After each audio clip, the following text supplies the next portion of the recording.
আপোনালোকৰ মাজত এটা স্পেচিয়েল ভিডিঅ' আনিছোঁ মই একচুৱেলি আনাৰ কাৰণটো এইটোৱেই যে মানুহক সহায় কৰিলে মানুহৰ মৰম পায়, মানুহক মৰম দিলে মানুহৰ মৰম পায়। এইবিলাক কথা আমি সদায় ছ'চিয়েল মিডিয়াতে হওক বা চবতে আমি কৈ থাকোঁ।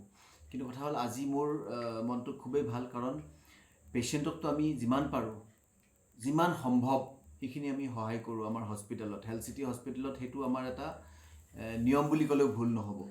তো এগৰাকী পেচেণ্টক মোৰ ফালৰ পৰা মই যিমান পাৰিছিলোঁ সহায় কৰিছিলোঁ, আৰু সেইগৰাকী পেচেণ্টৰ ফালৰ পৰা এটা ট'কেন অফ লাভ তেওঁ আজি মোক পঠাইছে অনলাইনৰ জৰিয়তে।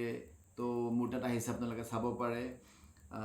এইটো এটা ট'কেন অফ লাভ, এইটো এটা ট'কেন অফ লাভ তেওঁ পঠিয়াইছে। কোনো এনেকুৱা নহয় যে তেওঁক মই স্পেচিয়েলি মোৰ ফালৰ পৰা হেল্প কৰিছোঁ। তেনেকুৱা হেল্প মই সকলো পেচেণ্টকে কৰোঁ। যেতিয়াই মই সুবিধা পাওঁ, যেতিয়াই মই চান্স পাওঁ মানুহক হেল্প কৰিবৰ কাৰণে, তেতিয়াই মই হেল্প কৰোঁ।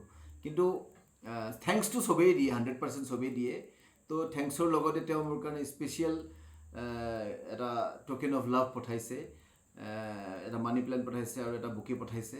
তো সেইটো মই ভাবিলোঁ যে মইনো অকলে কিয় এনজয়টো কৰোঁ, সকলো মোৰ ফেচবুক ফ্ৰেণ্ডকো মোৰ লগতে এনজয়মেণ্টটো এটা দিয়াৰ কাৰণে চিন্তা কৰিলোঁ। সেইকাৰণে এই পষ্টটো আপোনালোকক দিলোঁ।